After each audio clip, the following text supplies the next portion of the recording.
이 방송은 일반적인 건강 정보를 드리기 위한 것으로 개인의 진단이나 치료를 대신할 수 없습니다. 현재 복용 중인 약이나 지병이 있으신 분들은 식습관을 바꾸기 전에 반드시 담당 의사와 상의하시기 바랍니다. 안녕하세요. 내과에서 중장년과 시니어 분들을 오래 진료해온 의사입니다. 채소를 많이 드시면 왠지 몸이 가벼워지고 콩팥도 더 건강해질 것 같은 느낌이 들지요. 그런데 실제 진료실에서는 채소를 열심히 드시는 분들 중에도 콩팥 수치가 걱정되는 경우를 자주 보게 됩니다. 오늘은 콩팥에 부담을 줄 수 있는 채소 조리법 5가지와 같은 채소라도 조금 더 가볍게 먹을 수 있는 방법들에 대해 천천히 이야기 나눠보겠습니다. 김호 어르신은 올해 70을 앞두고 있습니다. 젊을 때부터 고기보다는 채소를 더 좋아해서 주변에서 건강식만 챙겨 드신다는 말을 자주 들으셨습니다. 아침에는 데친 시금치나 콩나물 무침에 김치 한 접시, 점심에는 회사 구내식당에서 나오는 나물 반찬을 꼭 챙겨 드셨고, 저녁에도 상위에는 항상 3, 4가지 채소 반찬이 빠지지 않았습니다. 나이가 들어 은퇴한 뒤에도 습관은 비슷했습니다. 동네 시장 단골 채소 가게에서 시금치, 고사리, 취나물, 깻잎, 오이, 배추를 한가득 사와 직접 손질하고 무쳐서 냉장고를 채워두는 것이 일상이었습니다. 나는 고기도 많이 안 먹고 채소 위주로 먹으니까 콩팥은 괜찮겠지 하는 안도감이 늘 마음 한켠에 있었습니다. 몇 달 전 정기 건강검진 결과를 들으러 갔다가 어르신은 예상치 못한 이야기를 들었습니다. 예전보다 콩팥 수치가 조금 더 나빠졌고 조심해서 관리하지 않으면 앞으로 더 떨어질 수 있으니 식단을 살펴보자는 설명이었습니다. 고기도 많이 안 먹고 짜게 안 먹으려고 노력하는데도 콩팥이 왜 이렇게 나오나요? 라는 질문이 자동으로 나왔습니다. 의사가 혹시 나물이나 김치, 국이나 찌개는 평소에 어떻게 드세요? 하고 묻자 어르신의 머릿속에 집 식탁 풍경이 하나씩 떠올랐습니다. 점심에는 된장찌개 국물을 밥에 비벼서 깨끗이 비워내고 저녁에는 간이 잘 밴 시금치나물과 고사리나물에 간장 양념을 듬뿍 넣어 밥 한 그릇을 더 먹던 모습입니다.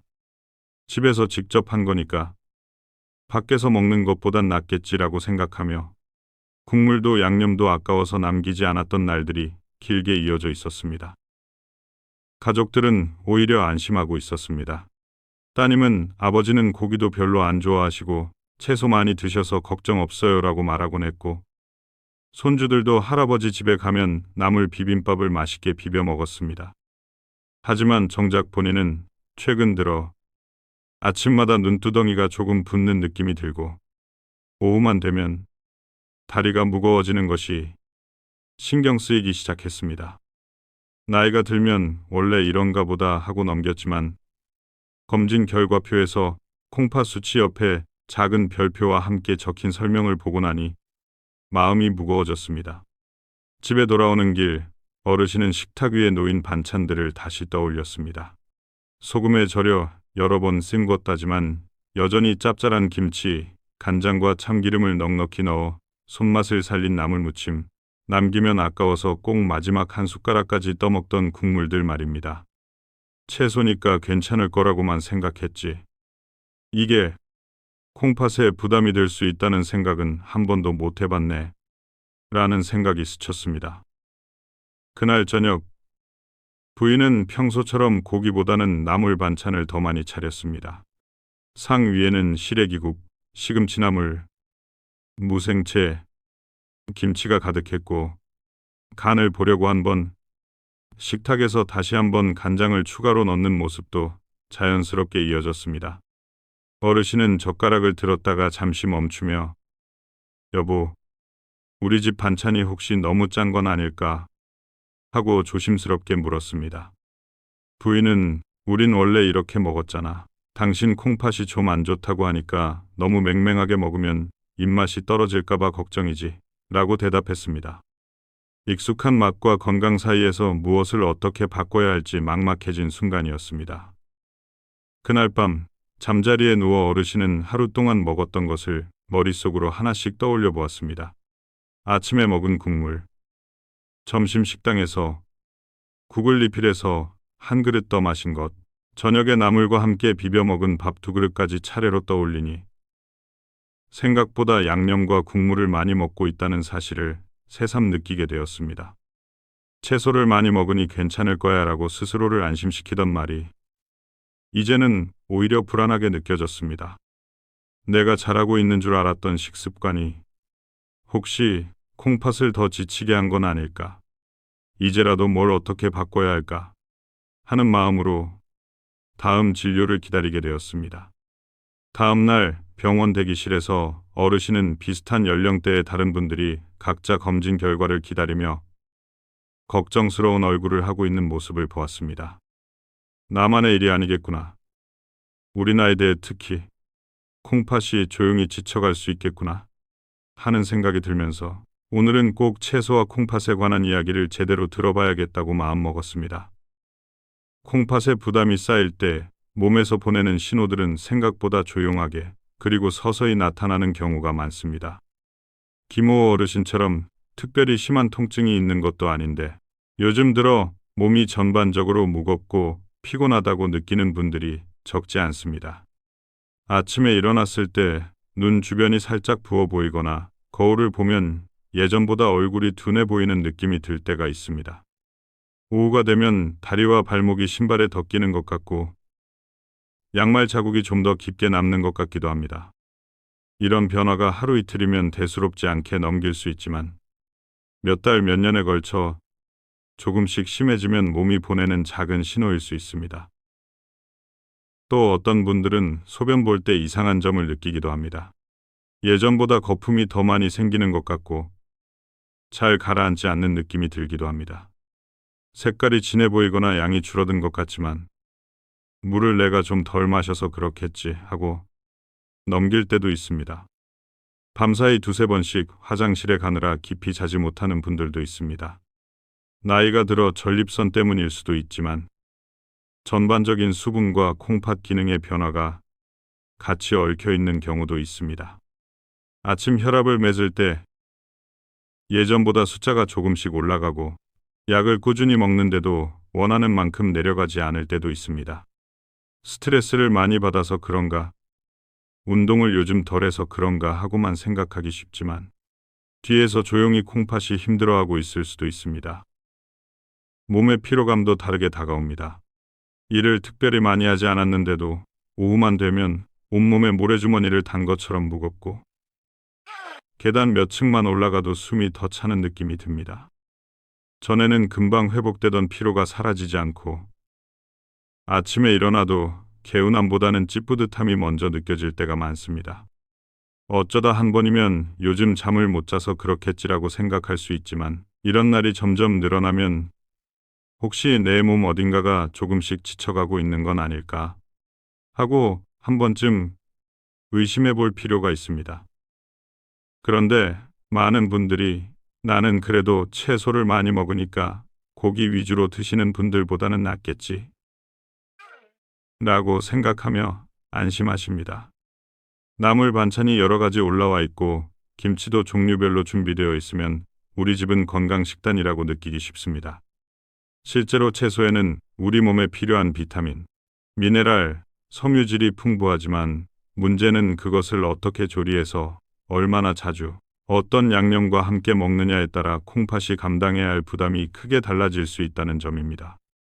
눈에 보이는 것은 그저 초록색과 다양한 색깔의 채소지만 눈에 보이지 않는 나트륨과 여러 성분들이 함께 들어있고 이것을 계속 걸러내야 하는 장기가 바로 콩팥입니다. 검진 결과표에서 콩팥 수치 옆에 작은 화살표나 별표 표시를 보고 조금 나빠졌네요.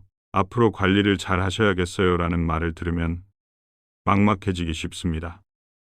지금 당장 아픈 것도 아닌데 뭘 어떻게 해야 한다는 건지 도대체 내가 잘못한 게 뭐가 있지 하는 생각이 들 수 있습니다. 특히 김호 어르신처럼 고기를 줄이고 채소를 열심히 먹어온 분들에게는 더 큰 혼란으로 다가옵니다. 설마 내가 건강해지려고 먹은 나물 반찬과 국물들이 콩팥에 부담이 될 줄이야 하는 마음이 드는 것은 아주 자연스러운 반응입니다. 혹시 여러분도 비슷한 경험이 있지 않으신가요? 다리나 발이 예전보다 더 잘 붓는 것 같고 소변 양이나 색이 조금 달라진 것 같은데도 나이 탓이겠지, 날씨 탓이겠지 하고 넘긴 적은 없으신가요? 병원에서 콩팥 수치가 예전보다 조금 떨어졌다는 이야기를 듣고 집에 돌아와 냉장고 안에 가득 차 있는 나물 반찬과 김치, 각종 조림들을 바라보며 마음이 복잡해진 적은 없으신가요? 오늘 방송에서는 바로 이런 분들을 위해 채소 자체가 나쁘다기보다 우리가 너무 당연하게 여겨온 조리법과 먹는 방식이 콩팥에 어떤 부담을 주고 있는지, 그리고 그 부담을 어떻게 조금씩 덜어줄 수 있는지 하나씩 짚어보려고 합니다. 그래서 먼저 한 가지를 분명히 짚고 넘어가야 합니다. 채소 그 자체는 분명 우리 몸에 꼭 필요한 음식입니다. 문제는 채소냐, 고기냐가 아니라 그 채소를 어떤 양념으로, 어떤 방식으로 조리해서 얼마나 자주 먹느냐에 따라 콩팥이 감당해야 할 일이 크게 달라진다는 점입니다. 많은 분들이 고기보다는 채소가 낫다고 생각하시면서 채소만 충분히 먹으면 건강을 지킬 수 있을 거라 믿으십니다. 그래서 나물 반찬을 여러 가지 만들어 놓고 국이나 찌개에도 채소를 듬뿍 넣어 드시면서 안심하시지요. 그런데 그 과정에서 자연스럽게 따라오는 것이 있습니다. 바로 소금, 간장, 된장, 고추장, 액젓, 각종 양념, 소스 같은 나트륨이 가득한 재료들입니다. 여기에 기름을 넉넉히 둘러 볶거나 설탕과 물엿을 넣어 반짝반짝 윤기가 나도록 조리면 맛은 좋지만 콩팥 입장에서는 처리해야 할 짐이 훨씬 늘어납니다. 한국 식탁에서 자주 보는 장면을 떠올려 보겠습니다. 데친 시금치에 소금과 간장, 다진 마늘, 참기름을 넣고 무치다가 조금 싱겁네 하고 소금을 한 번 더 뿌립니다. 고사리나 고구마 줄기는 간이 잘 배도록 오래 볶거나 졸이고 마지막에 간을 한 번 더 보면서 간장을 추가합니다. 된장찌개는 밥에 비벼 먹을 정도로 진하게 끓이고 김치는 젓갈과 소금으로 충분히 절여서 맛을 살립니다. 이렇게 하면 분명 밥맛은 좋아집니다.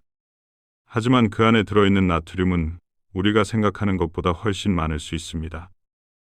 콩팥은 우리 몸에서 피 속의 노폐물과 나트륨, 수분 등을 걸러내는 정수기 필터 같은 역할을 합니다.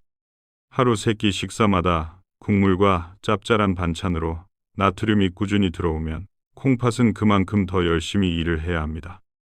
젊고 콩팥 기능이 충분히 남아있을 때는 어느 정도 버텨줄 수 있지만 나이가 들수록 예전만큼의 여유가 없습니다. 50대, 60대를 지나면서 당뇨, 고혈압, 심장질환이 함께 있다면 콩팥의 여유는 더 줄어듭니다. 이런 상황에서 짭짤한 채소 반찬과 진한 국물은 눈에 잘 띄지 않는 부담을 계속 더하는 셈이 됩니다. 또 하나 놓치기 쉬운 부분이 있습니다. 씹기 불편하다고 해서 채소를 진하게 갈아서 주스로 만들어 마시는 습관입니다. 채소를 갈아 마시면 한 번에 많은 양을 편하게 섭취할 수 있다는 장점이 있지만 콩팥 기능이 이미 좋지 않은 분들에게는 칼륨과 같은 성분이 한꺼번에 많이 들어갈 수 있습니다. 특히 만성 콩팥병 진단을 받았거나 그 전 단계에 있는 분들은 몸에 좋으라고 마신 채소 주스가 오히려 몸 안의 균형을 흐트러뜨릴 수 있습니다. 물론 모든 분께 채소 주스를 절대 마시지 말라는 뜻은 아닙니다. 다만 내 콩팥 상태가 어떤지 모르는 채로 건강식이라고 믿고 매일 여러 잔씩 마시는 습관은 생각보다 신중할 필요가 있다는 뜻입니다. 정리해보면 김호 어르신의 식탁에는 겉으로 보기에는 채소 반찬이 풍성한 건강한 밥상이 펼쳐져 있었지만 그 속을 들여다보면 소금과 간장, 된장과 고추장, 젓갈, 각종 양념, 국물까지 모두 합쳐 꽤 많은 나트륨과 여러 성분들이 숨어 있었습니다. 콩팥은 이런 것들을 하루에도 여러 번 매일매일 걸러내느라 조용히 지쳐가고 있었던 것입니다. 여기에 나이, 혈압, 혈당, 체중, 운동량 같은 다른 요소들까지 겹치면 어느 날 검진 결과표에서 이제는 조금 더 조심하셔야 합니다라는 말을 듣게 되는 것이죠. 그렇다면 우리 몸 안에서는 구체적으로 어떤 일이 벌어지고 있을까요? 왜 짠 나물과 진한 국물이 반복되면 그리고 어떤 채소를 어떻게 조리하느냐에 따라 부종과 혈압, 피로감이 달라지는 걸까요? 이제부터는 몸속에서 일어나는 일을 너무 어렵지 않게 생활 속 비유를 빌려 하나씩 풀어보겠습니다. 우리 몸속에서 콩팥은 하루 종일 피를 씻어내리는 정수기 필터처럼 일하고 있습니다. 피 속에는 우리가 먹고 마신 음식에서 온 영양분뿐 아니라 쓰고 남은 노폐물과 나트륨, 칼륨, 각종 미네랄, 수분 등이 함께 섞여 있습니다. 콩팥 안에는 아주 가느다란 혈관과 거름망 같은 구조가 촘촘하게 모여 있어서 이곳을 통과하는 피에서 필요한 것은 다시 몸으로 돌려보내고 남은 노폐물과 과다한 나트륨 수분은 소변으로 내보내는 작업을 반복합니다. 나트륨은 소금의 주성분으로 우리 몸의 수분 균형과 혈압에 큰 영향을 미칩니다. 짭짤한 나물, 잘 졸인 조림, 진한 국물로 나트륨이 계속 많이 들어오면 몸은 이 나트륨 농도를 맞추기 위해 물을 더 붙잡아 두려고 합니다. 쉽게 말해 짠 음식을 자주 먹으면 몸 안에는 소금물과 비슷한 상태의 피가 늘어나고 이 소금물을 희석하기 위해 물도 함께 늘어나면서 혈관 안의 양이 많아집니다. 그러면 혈관 벽에는 더 큰 압력이 걸리고 그 압력은 고스란히 혈압 숫자로 나타납니다. 이때 콩팥은 피 속에 너무 많은 나트륨과 수분이 쌓이지 않도록 소변을 통해 조금씩 내보내려고 애쓰게 됩니다. 처음에는 필터가 비교적 깨끗하니 어느 정도는 감당해냅니다.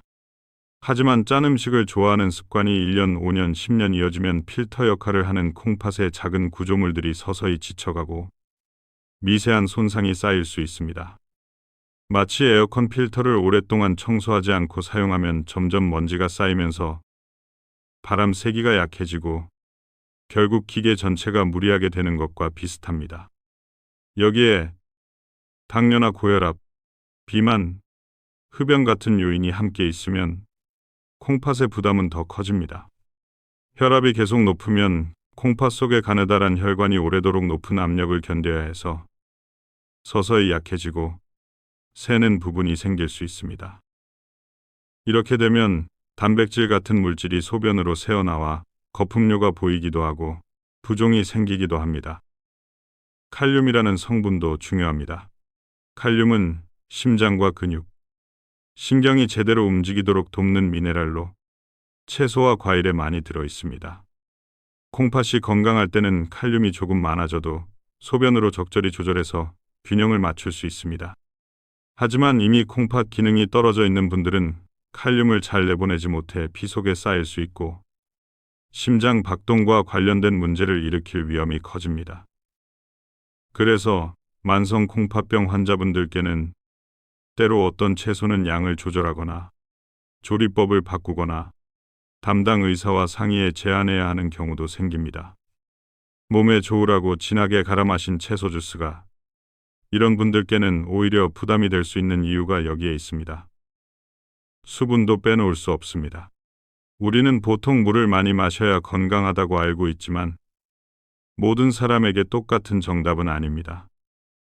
콩팥이 충분히 건강한 분들은 갈증을 느끼는 대로 땀을 흘리는 양과 계절에 따라 적당한 물을 마시면 도움이 됩니다.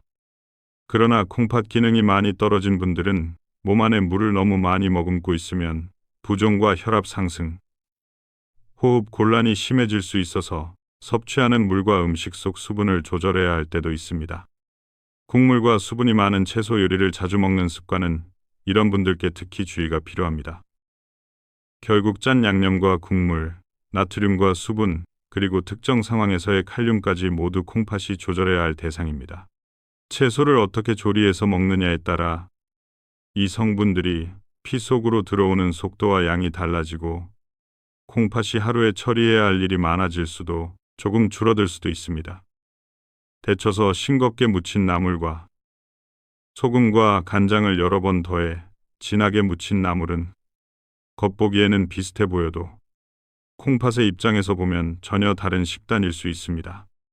맑게 끓여 건더기 위주로 먹는 국과 진하게 끓인 국물을 밥에 말아 남김없이 먹는 식사는 몸 안에 들어오는 나트륨과 수분의 양이 크게 다릅니다. 여기에 기름과 설탕, 물엿까지 더해진 조림과 볶음 요리를 자주 먹으면 체중과 혈당, 혈압까지 함께 영향을 받게 됩니다. 몸 안에서 이런 일들이 동시에 일어날 때 밖으로 드러나는 것은 앞에서 이야기한 것처럼 붓는다, 피곤하다, 혈압이 오른다, 소변이 달라졌다 같은 신호들입니다. 문제는 이 신호들이 어느 날 갑자기 크게 나타나는 것이 아니라 몇 년에 걸쳐 조금씩 쌓이면서 나타나는 경우가 많다는 점입니다. 그래서 나이 들면 다 그렇지 하고 넘기기 쉽고 정확한 원인을 돌아보지 못한 채 생활을 그대로 이어가게 됩니다. 그렇기 때문에 지금 내가 먹고 있는 채소 조리법이 콩팥에 어떤 영향을 주고 있는지 한번 점검해 보는 것이 매우 중요합니다. 특히 검진에서 콩팥 수치가 경계에 있다고 들었거나 당뇨 고혈압 약을 복용 중이라면 더더욱 그렇습니다. 이제부터는 50, 70대 분들이 채소와 콩팥 건강에 대해 자주 하시는 오해와 식탁에서 흔히 반복되는 실수들을 하나씩 짚어보겠습니다. 이런 부분들을 이해하고 나면 왜 채소를 많이 먹는데도 콩팥이 지쳐갈 수 있는지, 그리고 무엇을 바꾸면 콩팥의 짐을 조금 덜어줄 수 있는지 훨씬 분명하게 보이실 것입니다. 이제 많은 분들이 공통적으로 하고 계신 오해와 실수들을 하나씩 살펴보겠습니다. 첫 번째는 채소니까 짜게 무쳐도 괜찮다는 생각입니다. 나물을 무칠 때 싱거우면 밋밋하고 맛이 없다고 느끼기 쉽습니다. 그래서 소금과 간장, 액젓을 아끼지 않고 넣어 간을 맞추고 마지막에 참기름을 넉넉히 둘러야 비로소 손맛이 난다고 느끼는 분들이 많습니다. 문제는 이렇게 만들어진 나물을 한두 젓가락만 드시는 것이 아니라 채소니까라는 안심 때문에 밥과 함께 듬뿍 드시게 된다는 점입니다. 채소 섬유질과 비타민은 도움이 되지만 그 안에 숨어있는 나트륨 양까지 함께 들어오면서 콩팥은 그만큼 더 바쁘게 일을 해야 합니다. 두 번째 실수는 국물은 좀 마셔도 괜찮다, 건더기만 안 먹으면 된다는 생각입니다. 된장찌개나 김치찌개, 각종 국은 국물에 양념과 나트륨이 많이 녹아 있습니다. 건더기를 건져 먹지 않아도 국물만 두세 국자 마시면 이미 적지 않은 양의 나트륨과 수분이 몸 안으로 들어옵니다. 특히 밥을 말아 먹는 습관이 있는 분들은 한 끼 식사에서 섭취하는 나트륨과 수분이 훨씬 늘어날 수 있습니다. 국물 조금 마셨을 뿐인데 뭐 하고 넘기지만 이것이 하루 3끼, 1년 내내 쌓이면 콩팥과 혈압에 적지 않은 부담이 됩니다. 세 번째는 집에서 만든 반찬이니 아무리 짜도 밖에서 먹는 것보다는 낫다는 믿음입니다.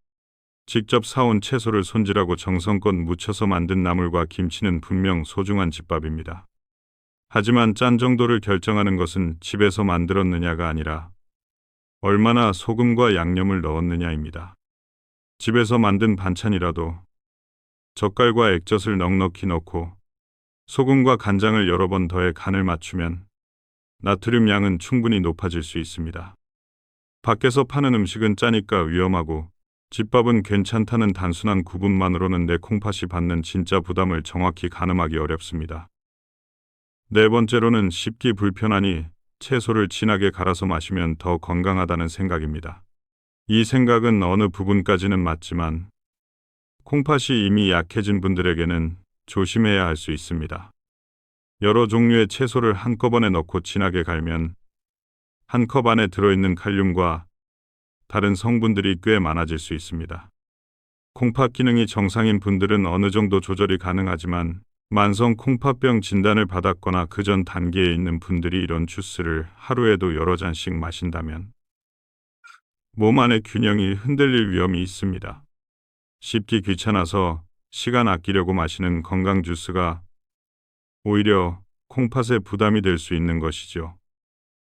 다섯 번째로는 나이 들면 콩팥은 원래 나빠지는 거니까 이제 와서 뭘 바꿔도 소용없다는 체념입니다. 실제로 나이가 들면 어느 장기든 젊을 때보다 기능이 떨어질 수 있습니다. 하지만 그렇다고 해서 아무것도 바꾸지 않는 것과 지금부터라도 짠맛과 국물, 양념을 조금씩 줄여나가는 것 사이에는 적지 않은 차이가 있습니다.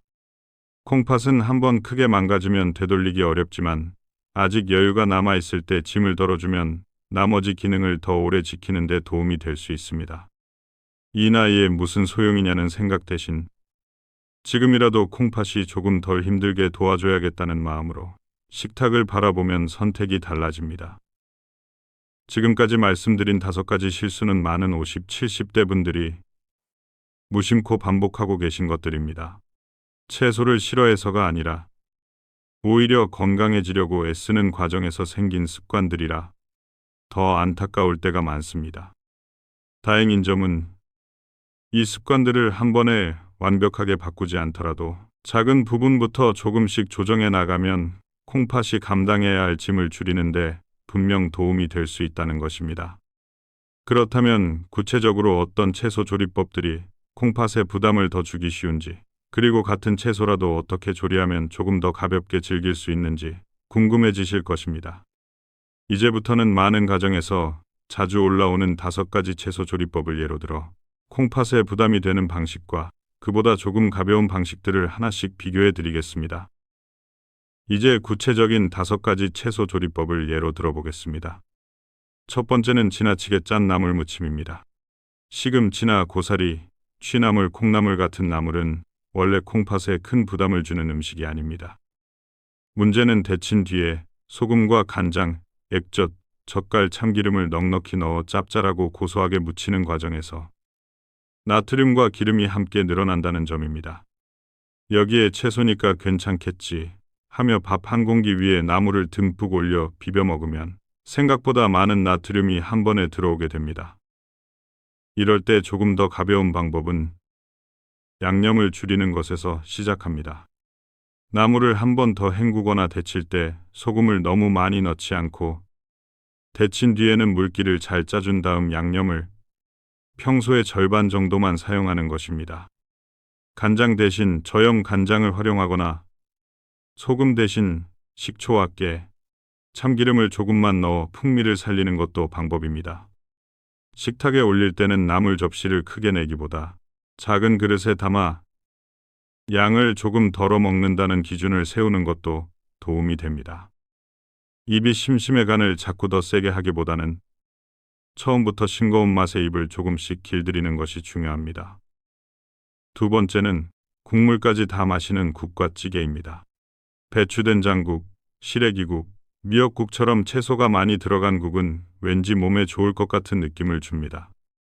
하지만 된장과 소금, 국간장, 다시다류 양념이 들어가면 국물 한 그릇에도 적지 않은 나트륨이 녹아 있습니다. 특히 밥을 말아 먹는 습관이 있으면 국물과 함께 수분과 나트륨을 한꺼번에 많이 섭취하게 됩니다. 콩팥이 이미 약해져 있는 분들은 이런 식사가 반복될수록 부종과 혈압이 더 쉽게 올라갈 수 있습니다. 조금 더 가벼운 방법은 건더기 위주, 국물은 절반만이라는 기준을 세우는 것입니다. 국을 따를 때 그릇의 3분의 1 정도만 채우고 국물보다는 건더기를 더 많이 떠서 먹습니다. 밥을 말아 먹는 습관이 있다면 일주일에 몇 번은 밥과 국을 따로 먹는 날로 정해보시는 것도 좋습니다. 아침 식사에서는 국 대신 따뜻한 물이나 보리차를 곁들이고 국은 점심이나 저녁에 소량만 먹는 식으로 시간을 나누는 것도 한 방법입니다. 집에서 국을 끓일 때는 처음부터 간을 옅게 하고 식탁에서 국간장이나 소금을 추가로 넣지 않도록 가족끼리 약속하는 것이 도움이 됩니다. 세 번째는 오래 졸여 간이 쏙 배게 만든 조림 채소입니다. 감자조림, 우엉조림, 연근조림처럼 반짝반짝 윤기가 나고 속까지 간이 잘 밴 반찬은 밥도둑이 되기 쉽습니다.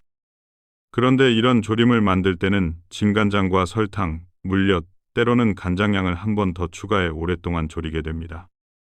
졸여지는 동안 국물은 점점 졸아들고 남은 양념은 더 짜고 달아집니다. 이런 조림을 한두 조각만 먹는 것이 아니라 밥 한 공기와 함께 여러 조각씩 자주 먹게 되면 나트륨과 당분, 칼로리까지 한꺼번에 늘어납니다. 이럴 때는 조리 시간을 줄이고 양념을 절반 정도로 줄이는 것부터 시작해 볼 수 있습니다. 감자나 우엉, 연근을 먼저 살짝 데치거나 쪄서 어느 정도 익힌 뒤 양념을 얇게 입히듯이 짧게 볶아내면 간은 들어가지만 조리 시간과 양념 농도가 줄어듭니다. 물엿과 설탕 대신 소량의 올리고당이나 꿀을 사용해 단맛을 과하지 않게 조절하고, 간장은 정량만 넣되 추가로 더 넣지 않도록 미리 정해 두는 것도 좋습니다. 조림을 큰 접시에 가득 담기보다 작은 접시에 조금만 담아 식탁에 올리면 자연스럽게 먹는 양도 줄어듭니다. 특히 저녁보다는 점심 식사 때 이런 반찬을 두고 저녁에는 조금 더 담백한 반찬을 선택하는 식으로 시간대를 나누는 것도 콩팥 부담을 줄이는 데 도움이 됩니다. 네 번째는 기름을 많이 두르고 센 불에 여러 번 볶는 볶음 채소입니다. 양배추 볶음, 애호박 볶음, 버섯 볶음, 시금치 볶음 같은 반찬은 간단해 보이지만 실제 조리 과정에서는 팬에 기름을 넉넉히 두르고 소금과 간장으로 간을 맞춘 뒤 부족하면 다시 간을 보면서 양념을 추가하기 쉬운 메뉴입니다. 센 불에서 여러 번 볶다 보면 수분이 날아가면서 양은 줄어들고 맛은 진해지지만 남은 것은 짭짤하고 기름진 채소입니다. 이런 볶음 반찬을 매 끼니마다, 특히 저녁에 많이 먹게 되면 콩팥뿐 아니라 체중과 혈당, 혈압에도 부담이 될 수 있습니다. 조금 더 가벼운 방법은 볶음 플러찜 방식이나 전자레인지 활용입니다. 팬에 기름을 아주 조금만 두르고 채소를 넣어 가볍게 볶다가 물을 한두 큰술 정도만 추가해 뚜껑을 덮고 익히는 방식으로 조리하면 기름과 양념 사용량을 줄이면서도 부드럽게 익힐 수 있습니다. 또는 채소를 전자레인지나 찜기에 먼저 익힌 뒤 마지막에 팬에 아주 짧게 올려 소량의 양념과 참기름만 더해 향을 내는 방법도 있습니다. 이렇게 하면 기름과 소금, 간장의 양을 자연스럽게 줄일 수 있고 채소 본연의 맛을 느끼기도 쉬워집니다. 특히 저녁에는 볶음 채소 양을 줄이고 대신 생채소나 데친 채소를 담백하게 곁들이는 날을 만들어 보는 것도 좋습니다. 다섯 번째는 너무 진하게 만든 채소 주스와 스무디를 하루에 여러 잔 마시는 습관입니다. 여러 종류의 녹색 채소와 과일을 한꺼번에 넣고 갈아 마시면 비타민과 섬유질을 빠르게 섭취할 수 있을 것 같아 많은 분들이 선호합니다. 하지만 콩팥 기능이 떨어져 있거나 당뇨와 고혈압을 함께 가지고 있는 분들께는 주의가 필요합니다. 진하게 농축된 주스 한 컵 안에는 칼륨과 당분이 생각보다 많이 들어있을 수 있고 이를 하루에 두세 잔씩 꾸준히 마시면 몸 안의 균형을 흐트러뜨릴 위험이 있습니다. 이럴 때는 우선 양과 농도를 줄이는 것이 중요합니다. 한 컵을 가득 채워 마시기보다 작은 잔에 나누어 마시고 물을 조금 섞어 농도를 옅게 하는 방법을 사용할 수 있습니다. 특정 채소를 한 가지에 아주 많이 넣기보다 여러 채소를 조금씩 섞어 사용하는 것도 좋습니다. 무엇보다 이미 만성 콩팥병 진단을 받았거나 콩팥 기능이 경계라고 들으신 분들은 채소 주스나 건강음료를 습관적으로 마시기 전에 담당 의사와 상의해 자신에게 맞는 양과 종류를 확인하는 것이 안전합니다. 이렇게 5가지 조리법을 돌아보면 공통점이 하나 보입니다. 채소 자체가 문제가 된다기보다 짭짤한 양념과 진한 국물, 기름과 설탕, 그리고 과하게 농축된 형태가 콩팥에 더 많은 일을 시킨다는 점입니다.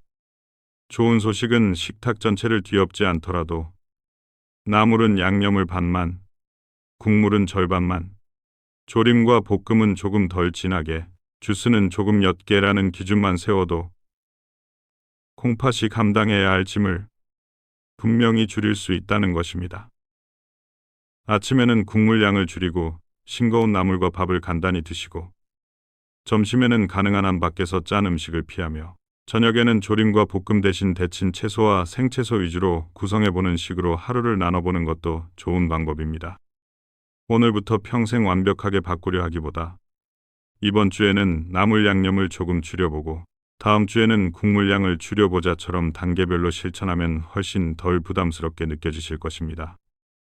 물론 이렇게 식탁을 정리해 나가면서도 어떤 경우에는 집에서의 조절만으로는 충분하지 않을 수 있습니다. 이미 콩팥 수치가 많이 떨어져 있거나 부종과 혈압 상승, 심한 피로감이 반복된다면 전문적인 진료와 검사가 꼭 필요합니다.